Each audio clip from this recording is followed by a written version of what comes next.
This has an Infoslide. The Infoslide reads, at McGoun 2026, you go to the washroom. You find a magical button that, when pressed, will reveal the trajectory of your success in their debate career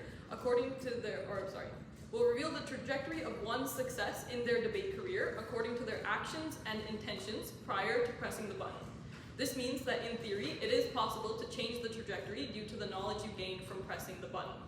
You intrinsically know that the button will tell the truth, and this is your only opportunity to press the button ever, and it is only accessible to you. This house, as a debater, would press the button. Can we please get like a picture of the info slide or something? Sure.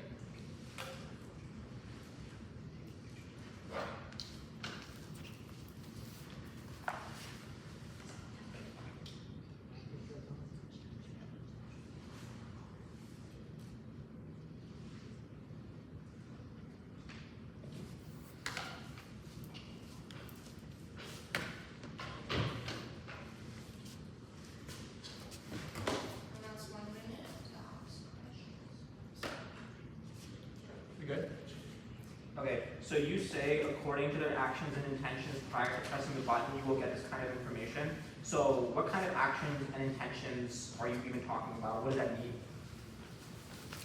Like, based on my performance the past year and my intentions to continue debate, the button will tell me, and my capacity to debate, the button will tell me my future success. So they're basically showing me what would happen if you never press a button?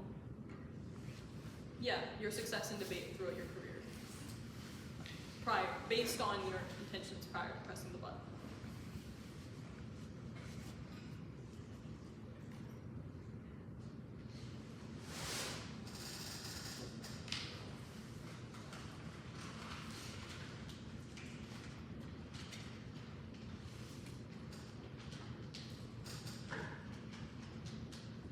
Okay, and that is 1 minute. At this point, I will ask both teams to let us know your preferred time splits. 773. Okay? Or 674. 674. 6 and opposition, Sorry? preferred time split. We will do 773.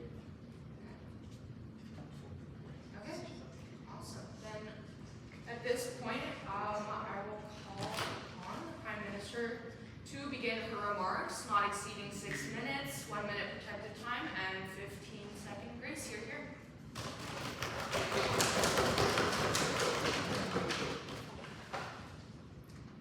I think that the outcome of pressing this button, there are two possible outcomes.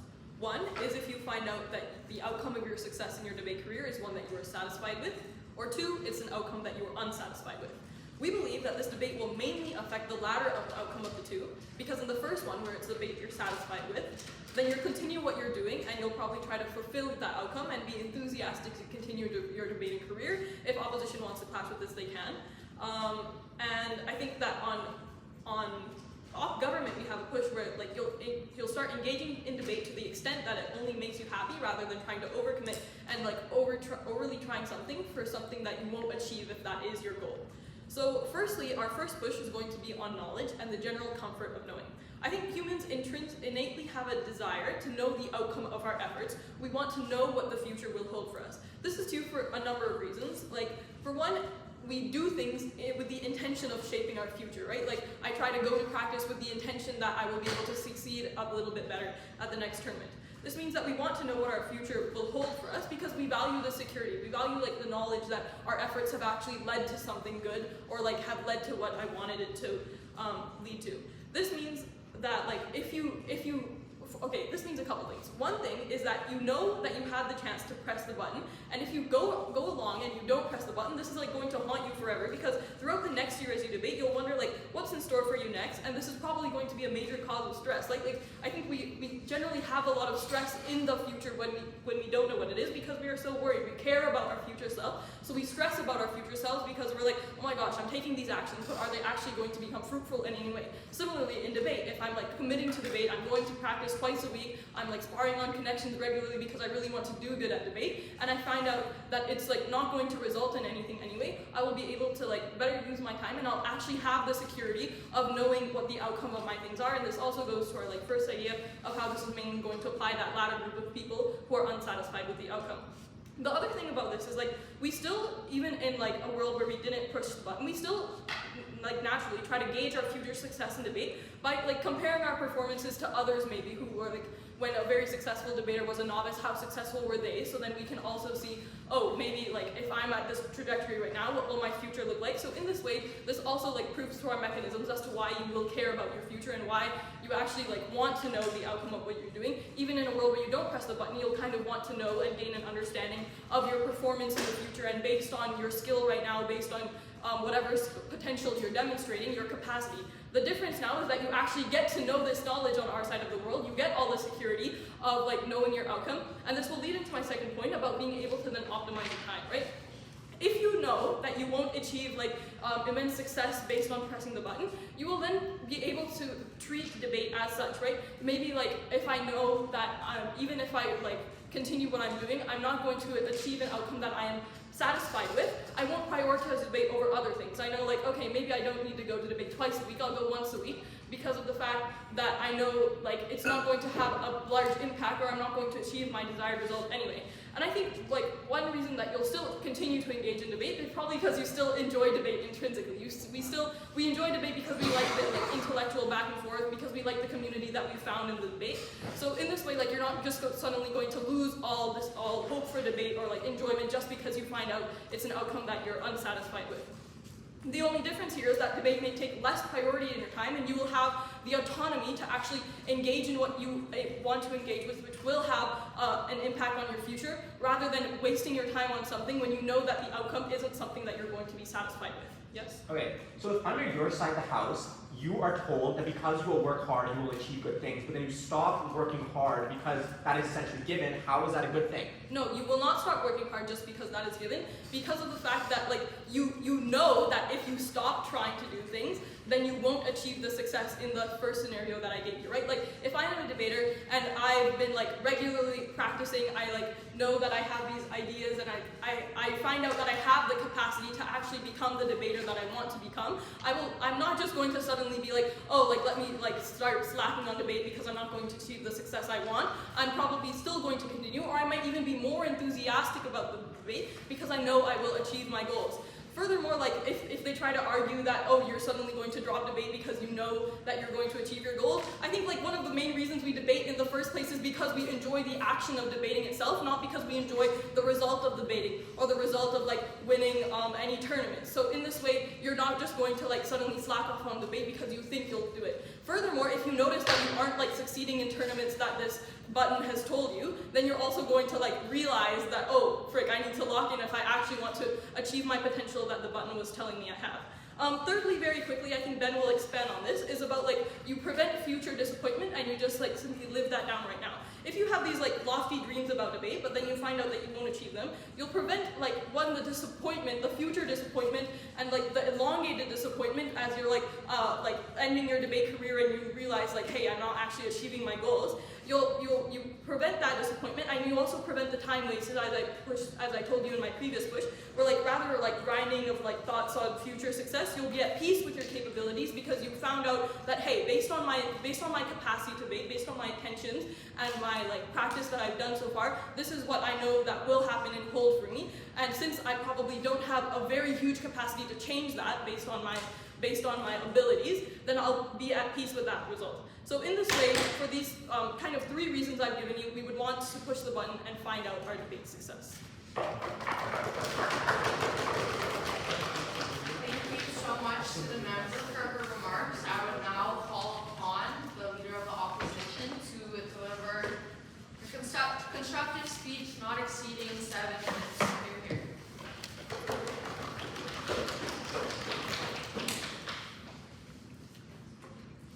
Okay.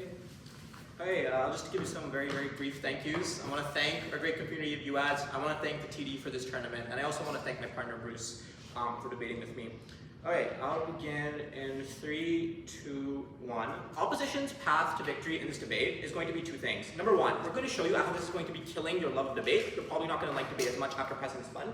Second thing we're going to be proving to you is how this is likely just going to result in worse mental health impact. Firstly, let's do something that government does not do, and let's actually characterize what the average debater is. We tell you firstly, your average debater does not have the great amount of skill currently. I think this is just true statistically. Very few debaters are actually breaking at tournaments. Your average debater is likely going to have unlimited, or like at least a lack of success currently. We cannot fiat that they're likely going to have large amounts of success. We tell you this is likely unlikely. But I think the second thing here is that it is going to be somewhat unclear as to how much, and something they should do, the average debater will actually want success as well. So I think a lot of their case is hinging on the fact that you as a debater may have a drive to do well. I mean, it's unclear if this is what the average debater would actually want. But in addition to that, you might have some measure of success that you might want, but it is unclear if you're actually willing to do the things to actually work hard to achieve them. And this is the key thing that I want to tell you, is that the information that you'll gain from this is likely to be misleading. Why is it likely to be misleading? The main reason for why it's likely to be misleading is a simple fact: it's based upon intentions and actions currently, but it's not based upon future intention or future action. Given the fact that intentions and actions and circumstances change quite a bit, all this will show you is one possible future, but what it will not show you is all the things that could go wrong in the meantime, for example. It's only going to be showing you one possible future if you continue on your current trajectory, but that is not something that you have the ability to control in many, many instances. But in addition to that, though, it does not show you what will happen if you choose to work a little bit harder or choose to work a little less hard as well. So it only works if you will maintain your current trajectory of as hard you are working, for example, right? So if Bhuvi wants to do better in debate, presumably she could maybe run an extra score in connections. The future or this machine will not show what happens if she puts in that extra effort as well. So what this means is the future is inherently unknowable because it will only tell you what's going to happen in this specific set of circumstances, but circumstances are often going to change.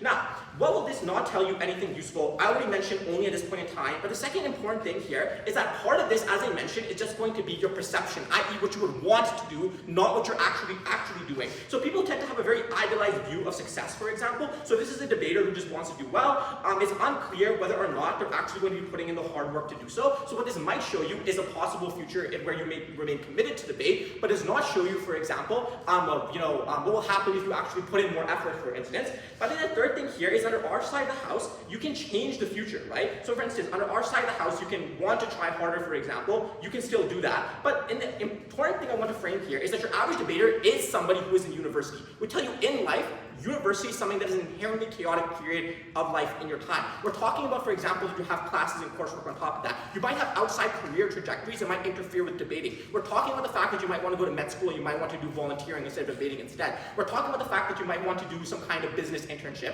We tell you a lot of these things are inherently unknowable. What they just show you is what will happen in this idealized future in which you continue on this trajectory, but it does not show you what will happen in the negative instance, in which case things will interfere with that success. What are the negative impacts of this? We tell you, given the fact that university is incredibly chaotic, things will likely interfere with your debating journey, so it's not going to be linear, which means that it's not going to be super useful information. But in addition to that, it's also going to be incredibly negative. So let's say, for example, you get the information that you like, and therefore you're motivated to try hard in debate. Let's say that is true. It might not be true, but let's say it is. Let's say something like that happens. Over time, though, if something interrupts that process of your linear trajectory, we tell you you're likely to feel incredible amounts of strain because you're not achieving your debating potential, for example. So if something actually happens in your life and then you do not actually break at that tournament because for example, you were doing something before, you were working on an assignment late at night because you had an increased academic workload, you will not break at that tournament. We tell you then you will feel bad about not fulfilling the future potential that the machine has set out for you. No, thank you.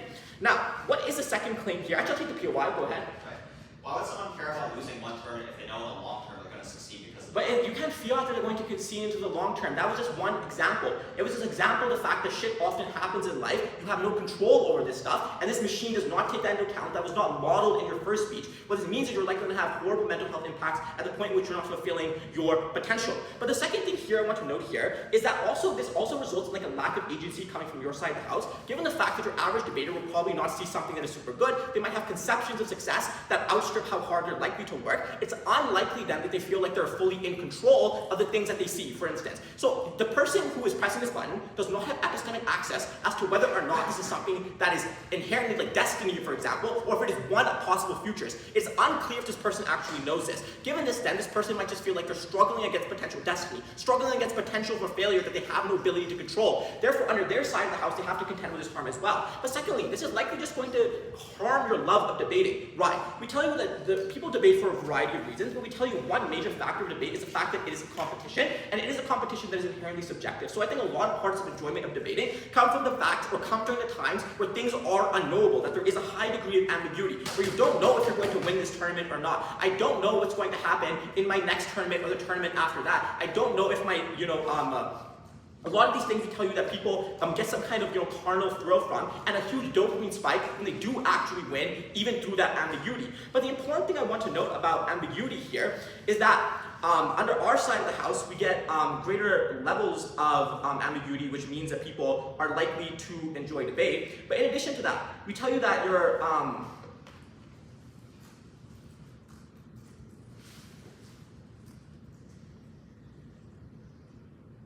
I'll take another PY if you have one. Sure. You talk about the idea that like if someone who's really good at debate starts to feel bad about it. But doesn't that mean this person is likely to continue trying to debate and making something work and doing what they're really good at, the potential future, what they might want to do? Like, it's kind of self-fulfilling prophecy. Not exactly. I think debate is just like one small part of somebody's college journey, so it is unclear if this is going to be the thing that they're going to prioritize over other things as well. But just on the fact that people like things that are unknowable, we tell you that if you already know what is going to happen, the fact is that it's just going to feel like you're struggling against destiny, and we tell you that is very, very bad. So what do we tell you at the end of the speech? We tell you firstly this is likely not going to be useful information, but it also strips away a lot of the part of what makes debate very interesting. The fact that oftentimes a lot of things are unpredictable. A lot of the good things that happen in debate happen during ambiguity. For example, talking to your friends when you don't know if you won a round, for example, which is stripped away under their side of the house. For all those reasons, we would not press the button. Thank you so much to the member for that wonderful speech. I would now call upon the Deputy Prime Minister to deliver his constructive, not exceeding 7 minutes.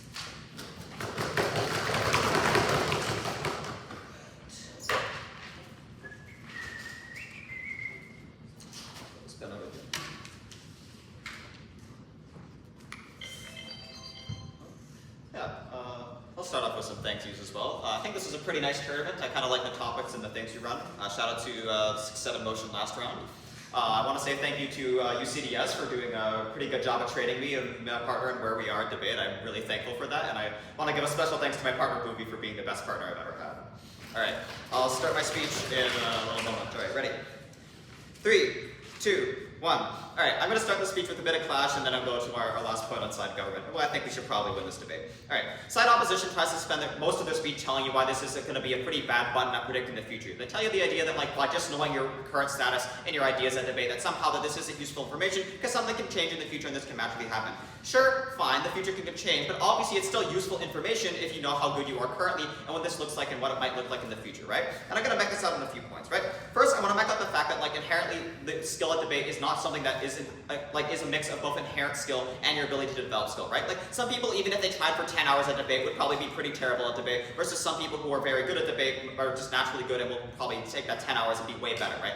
Inherently, the way for you to get good at debate depends largely on your inherent skill, so this is a pretty good indicator of your inherent skill. And just as some side clash, it's not clear in the current status quo of how good you are at debate, right? Maybe you're a novice debater, you have great potential because of your current skills, but there's just one change you want to make. This button would look at that and look at your current status quo and thing, which is not something the status quo can provide because maybe you're failing tournaments because this one mental block that you have, right? This button would kind of recognize that and show you how your future potential just depends on that mental block. The point I'm trying to illustrate here is that success depends part on inherent skill, right? So I'm going to try to illustrate for you what I call the self-fulfilling prophecy. If we can prove to you on side government that knowing that you're going to be good at debate will make you more likely to pursue your debate, and that the idea that the future can change doesn't matter, then I think we win this point on side government. And let me prove this for a few points. One, recognize the fact, as my partner characterized, that if you're good at something, you're likely to continue doing it because you just like doing it, right? At the button tells me that I'm good at debate, and it gives me a quantifiable, objective truth that I'm good at debate because it says that my skills are really good and that my future now is looking really good, I'm likely to perceive that pretty positively and have a better positive image of myself that I am a good debater and I should feel proud of this, which means I'm more likely to continue doing debate, right? Why is this a good thing? Because it obviously just fulfills a self-fulfilling prophecy, making the future more likely that for those those unforeseeable things to not actually happen, right? But say something unforeseeable does happen and it deviates from your path. I think this is pretty minimal harm because, one, recognize that if you're probably building a lot of pride and ego in yourself of being good at debate, the moment that you see something deviates from this, you'll realize that the button was wrong in predicting some parts of the future, and that you can't take this button as 100% truth and instead it's like a part of like characterizing your like current status quo, right? This kind of deals with our point that you can't get all the information of what the button means. I think this pretty correctly characterizes that you'll be able to rationally understand what the button means the moment that you start feeling if a slip out were to occur, right? But two, recognize the fact that you're dedicated to debate means you're more likely to continue pursuing it even beyond like a single failure, right? Like if I spent the past like 2 years of my life dominating a debate and I lose because I found like broke up with my girlfriend and have a mental block now, I'm gonna realize that this button's predicting of my future is probably gonna encourage me further because I'm gonna realize that this means that I'm probably gonna succeed further and that this is just a current status quo mental block. As my partner characterizing her point, it provides the comfort of knowing the future, right? And recognize that opposition didn't even clash very well with the comfort of the future point for the people who aren't good at debate, right? As my partner characterized, and maybe I'll go into further as well, if you're not good at debate, and this button tells you that you're not good at debate, instead of wasting your time trying to try hard at debate for something that you're probably not going to be good at because you don't have the inherent skill for it, instead, you're more likely to engage in debate in more the social aspects, the communal aspects, right? We all love going to McGoun, not just because we want to compete at McGoun, but because we love our friends here at McGoun, right? This is a button which makes it more easy to access kind of positive impact, because now instead of looking at debate as an objective thing where maybe you'll win if you just try better, instead you'll go to McGoun and spend more of your time socializing and not try-harding as much, which I think is a more positive thing to do at a debate tournament, right? Alright, I don't have a timer, I realize. Is there, how much time do I got? Alright, perfect. I'm going to go into our somewhat constructive on-side government as well, right? I'm going to talk about miss out, regret, and disappointment. So first, let me do some characterizing. One, recognize that this is a magical button, right? Objectively, this is something you have never seen before, and is something that you're probably going to keep thinking about even if you do or don't press it forever into the future, right? Because like it breaks your perception of reality. I can make this out in a few ways. One, humans are just innately curious creatures, so of course you're going to keep looking at the button because thinking about the button because it's something new. But two, because it breaks your conception of reality, of course you're going to keep thinking about it because nothing ever before or after will like prove it exists. I think this is a pretty easy mech to explain while you keep thinking of the debate, or about the button and what it did, right? And why you're going to regret it for my future point. Two, recognize as a debater, you're probably going to be reinforced to keep thinking about the button because you keep debating in the future, right? So if I debate in the future and I told I'm suck, I'm going to think, wow, maybe if I pressed the button, I would have told me that I suck, right? All this is to characterize and explain, and prove the fact that you're probably going to keep thinking about the button even if you do or don't press it, right? Alright, let's go to impact. The fact of the matter is that people hate wasting time. It's a pretty obvious fact. We all like maximizing our happiness by trying to choose our individual actions to maximize what we want, and the value of choice is that we get to choose what maximizes our happiness. The moment we realize that our own choices have failed to maximize our happiness, we feel huge regret because we know we could have done literally anything else that probably would have maximized our happiness, nor with our rational choice, right? The point is, obviously, people hate wasting time. What does this mean? It means the moment that you realize that you didn't press the button and you could have realized you were bad at debate way earlier, you're going to regret a lot more on their side of the house because you know you could have found out that you suck at debate way earlier and stopped tryharding as much, right? This goes to our regret point, right? The fact that I could have pressed the button earlier makes it so that I could have figured out that I would have sucked at debate way earlier and stopped trying to like get through this whole process, right? I think the means for regret is probably likely on the side for people who suck at or are made at debate, right? Two, recognize the fact that I'm likely to feel a large amount of disappointment as well in myself if because I have these lofty dreams. As my partner correctly characterized, there's a decent amount of people go into debate with these ideas or dreams. Or even if you don't, this is just a character you should consider in this debate, right? There's a lot of people in debate who go into it thinking that they're going to succeed and want to do better in the future and try hard. These kind of people are probably going to feel pretty disappointed in 3 years down the line if they haven't gotten any major wins, have spent their entire time never breaking, and instead we're thinking, what am I going to do better? What am I doing wrong? This goes to our point that we're trying to characterize, that there is inherent skill in debate, right? As a person and individual, sometimes you just are or aren't good at doing things because of genetics, because of luck, because maybe some gene went this way or that way, and maybe will influence the way I think and the way I talk in a way that's beneficial and negative to debate. And sometimes this can't be learned over, right? We've all probably had a skill or like a thing or like a class in college or high school that we just didn't like to do because we just never clicked with it. Debate is like that. But if you're the kind of person who's trying to force debate because you think it's a great thing for you to get a better skill set of being, capable of like speaking, but you can't click with it, this is the best means for you to figure out that fact way earlier and stop wasting the time for you to do so, right? I think I've correctly characterized on like both points why we should win on this, like the fact that you're more likely to feel disappointment, and recognize that I've also said that the average debater is mid, so this is the most important factor to consider for our side, so I think this also works as well. Are there any POIs? I've got like a last minute before. Oh, no? Oh, I have 20 seconds. Okay. So what are we giving you on side government? I think we've given you a few things that easily weigh out. One, recognize that our ideas, our points on like the average debater not feeling comfort and the joy of knowing what the future is going to bring, which wasn't clashed with at all inside the opposition, which I think is probably a decent point because people feel comfort in the knowing, and it probably easily wins us out of the debate. But even if you don't buy that cause, the fact that you're going to feel regret for not knowing the future is a pretty big point as well, because the average debater is mid and hates wasting their time. I hate wasting my time when I lost at previous tournaments, and I felt like I could have just engaged with people more and memed more on the last Pro-Ams of the CP tournament. I think for all those reasons, it's pretty clear that our government wins this debate. Thank you very much. Thank you so much to the member for their wonderful speech. I would now call upon the deputy leader of the opposition for their remarks not exceeding 7 minutes.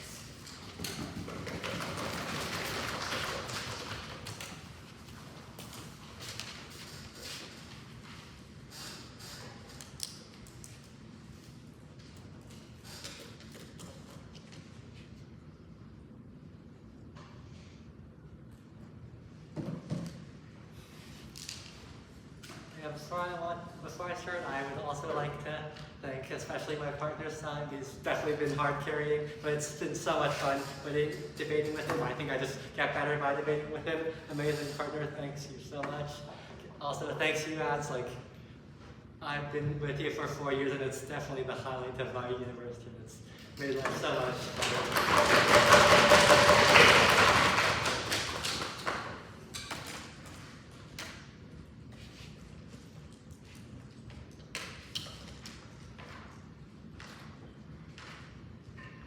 The problem with pressing the button is that there are so many factors that affect your success in debate, and all it will show you is the results. You do not know which factors to attribute it to.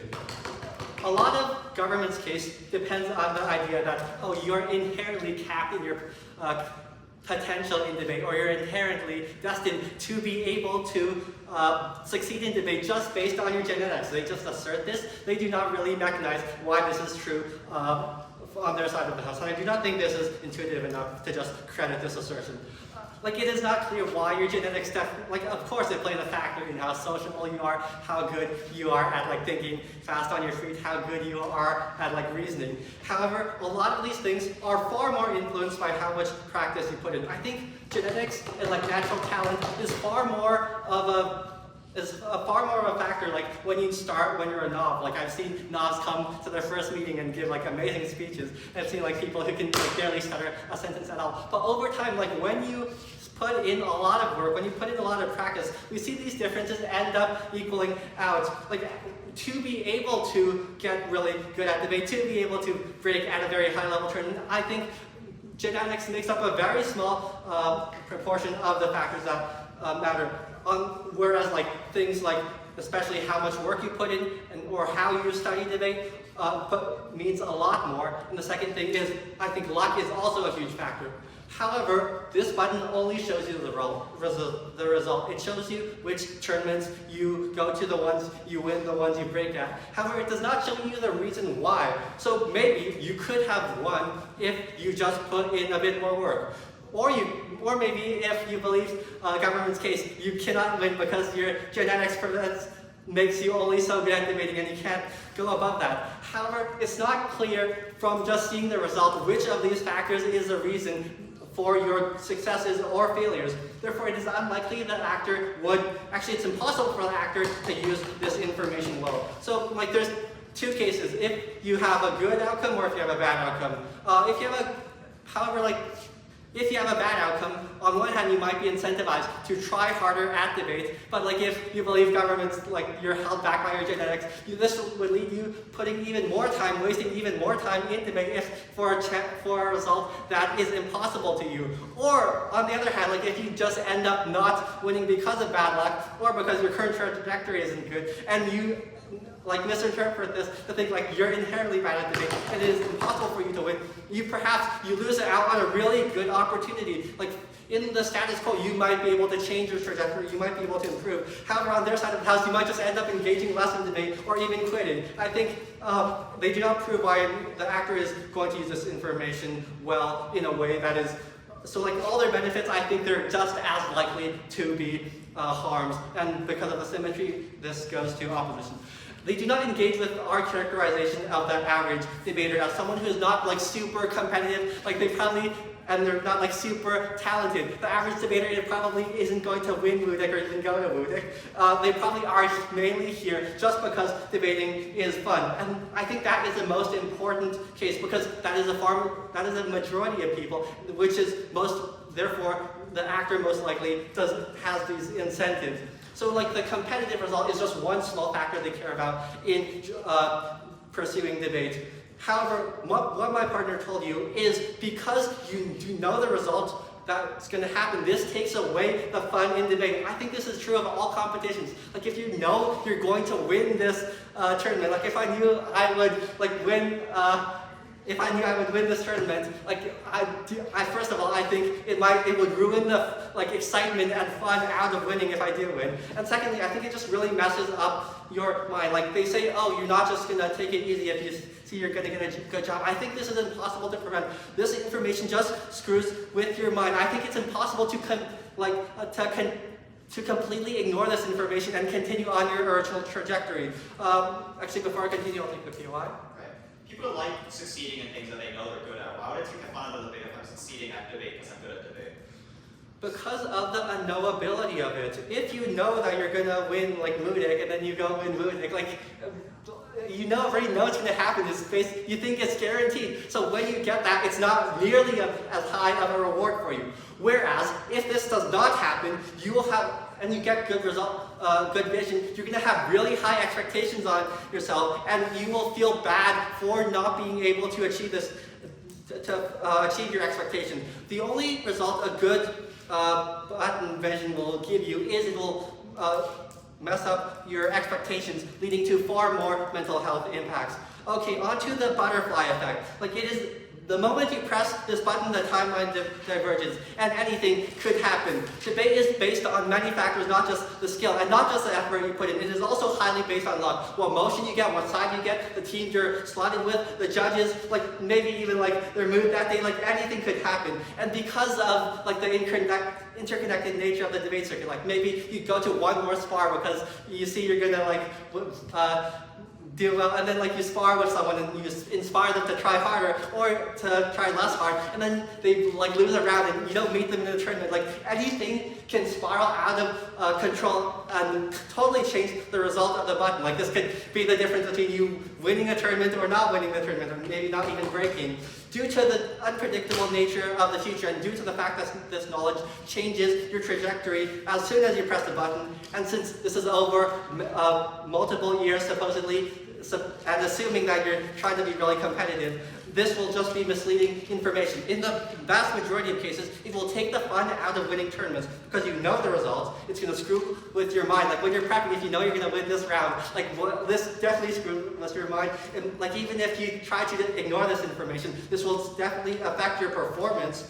Also, they tell you it's better if you know the future. I think when you go to a high-level tournament, say I went to Miguel, I didn't think I would break, but in your mind there's just a chance that I might break, and that inspires you to go. I think humans are extremely optimistic in a way, and this drives us to do things that even if we do not achieve the result in benefits that we do not even intend, like getting better or meeting people and having lots of fun. So I think they do not prove, the case first of all depends on the idea that genetics limits your debate skill. I don't think that's true, and they also do not prove it. We tell you it kills the fun out of debate, it kills the fun the tournaments, and all their benefits, even if you believe, are only relevant for a very small minority of people, which is unlikely who the actor is going to be so proud to oppose. Thank you. Thank you so much to the member for the wonderful contributions. I now call back up the leader of the opposition to deliver the last speech for side opposition. 3 minutes. 3, 2, 1. In the same way as government, we're going to win this debate on the best case where you are saying you're going to have a good future, and we're also going to win the worst case, then give you the unique path to victory from under our side of the house. Now, it's very important to note that their central claim is that essentially that you are going to know that you're good at debating, and therefore you will also want to do debating in the future. Number one, it completely ignores how other things influence, whether or not you actually want to do debating in the first place. Bruce tells you about the fact that people like the fact that they are improving through adversity, for example. The success is not something that is guaranteed. They have the ability to work towards success under our side of the house, under on their side of the house, this is not something that is true. So it's unclear why the only motivating factor for why somebody doing something is the fact that they are good at it. But the second thing I want to note here, though, is that many things will influence your debating career and will prevent your trajectory from being fully linear. And that would probably be the fact that a lot of things just happen within university. Life happens, shit happens, and you will not be able to put forward the effort that you thought you would be able to do initially. The machine shows you the outcome for. What this means is that you feel bad due to the fact that you have not fulfilled your potential, due to the fact that you believe that you could have achieved more, but you didn't. What this means is you're likely going to always live your life with the fact that you could have been better in debate, but you were not better in debate. But in addition to that, Bruce gives you a very important point. You will never know why you succeeded. You will never know how to actually potentially go beyond this. What this means, though, is that firstly, you will likely lead to complacency if you are good at debating, right? You are shown that you are doing good, but you're not shown why you are doing good. Therefore, it's unclear why you're likely going to continue to improve, why you're likely to continue to work harder. But in addition to that, the unique outcome that Bruce tells you is the fact that this removes the fun out of the debate. This removes the fact, the tiny thing in your brain that says, potentially I could break at this tournament, maybe I want to go to this tournament. What this means then is that they screw over the average debater who might not be insanely competitive. They screw over the average debater who might still want to enjoy debating, but who might not, fully care about the fact that they're going to succeed a whole bunch, right? They screw over the average debater here. And in our world, though, however, every victory is likely to feel earned. Let's talk about the worst case where you're shown that you're not going to be doing something bad at debate. I think we want a very elitist case that states, well, if you're bad at debating, maybe you should just stop debating. Like, maybe it's just a good thing that, you don't want to debate anymore. Maybe it's a good thing that you're not wasting your time. Note a couple of things on this. Number one, if people drop out, that's still a bad thing. Even if you're not successful at debate, you're still building a lot of skills through debating, which means that you can still continue debating even if you're shown to be bad. But the second thing here, you treat debate as something that you cannot improve at. So for instance, if I show up in my current ability and I don't really want to, or if I'm not working super hard right now, it shows me that I'm going to be a failure in the future. They treat that as going to be the be-all, end-all. And on our side of the house, you at least have the unknowability, you at least have the ability to potentially improve on that. So it's unclear why, sunk cost fallacy is true. But in addition to that, it's very demotivating, right? It's going to be like you're struggling against history, you're struggling against the flow of time. This is literally a magical object, and you don't have epistemic access to know whether this is destiny or if this is going to be something that is just a potential possible future. You don't know this as a debater. You don't have cosmic epistemic access as a debater. What this is likely to mean is that you're likely going to have, you're likely just going to be incredibly discouraged. It just feels like destiny. Our path to victory, number one, butterfly effect. Number two, this is just one possible future. Information will not be used well. Preserve the fun of debating. Vote opposition.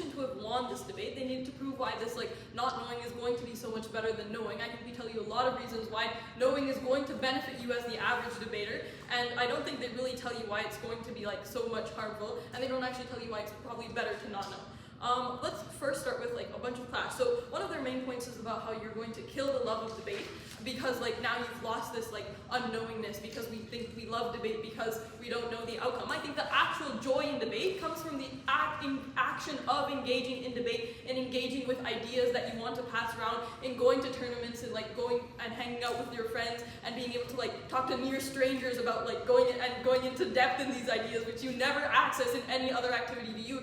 This is why we do debate. If you enjoy this aspect of debate, you're not going to suddenly stop debating just because you find out you won't fulfill a certain potential. Rather, that you will focus on debate in the ways that it makes you feel happy. You will engage in debate to the extent that you enjoy debate, rather than to the extent that you think that you'll win at Wooduk or break at Nottuk or something like that. I don't think government effectively proves why my joy in debate comes from not knowing the outcome. I think my joy in debate comes from the joy in debating, not because I don't know the outcome of my round.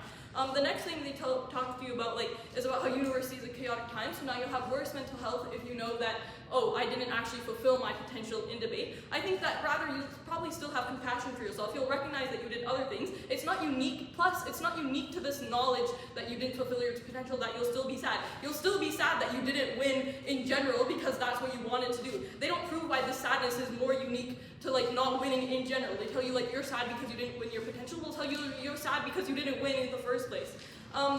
I think the next thing I want to do is that like they cherry pick one thing that Ben said about like debate being about a little bit about genetics. What Ben was saying is that debate is somewhat inherent, right? Like based on your like commitment to debate, based on your ability to like think through these ideas and your mindset itself, that is like debate has this certain inherency to it, and that is what they're trying to say. They tell you it's not based on like this, but like I think the success in debate can be based on like your commitment, your ability to spend time doing drills and keeping up with spec.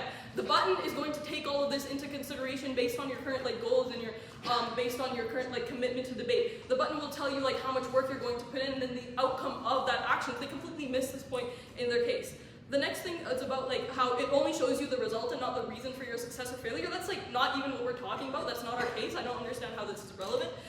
The next one about how like you'll waste more time because you want to make the future better. I think that this is very unlikely that if this button tells you that you're not going to achieve your goals, that you're suddenly going to like try extra hard to achieve your goal, because one, you'll recognize your limits and like trust this magical button that will tell you the future. Furthermore, you probably don't have the time or interest in doing more than what you were already doing, because based on like your current actions, that is what the button is doing, and your current actions are how much you are willing to engage in debate in the first place.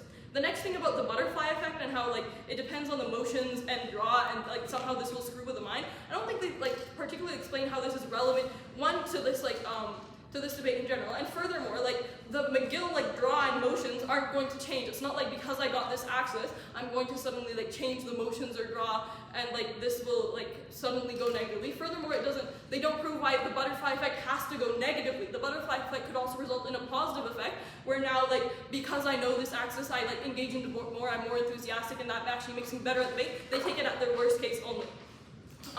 So like this like pretty much clashes with everything they brought to you in this debate, and they really like lack explanation or like clash on what our things. One about like the comfort of knowing, we value knowing, we have this innate curiosity, and you're probably going to be like really sad if you don't press the button later on, because you'll always be curious, like, oh, did I peak in debate at this time? Like, am I even like when did I peak in debate? Like once you're super far into your thing. The next one about optimizing your time. You're not going to like be super disappointed after spending a lot of time in debate if you knew the outcome already, and you're not going to be as disappointed. Thank you.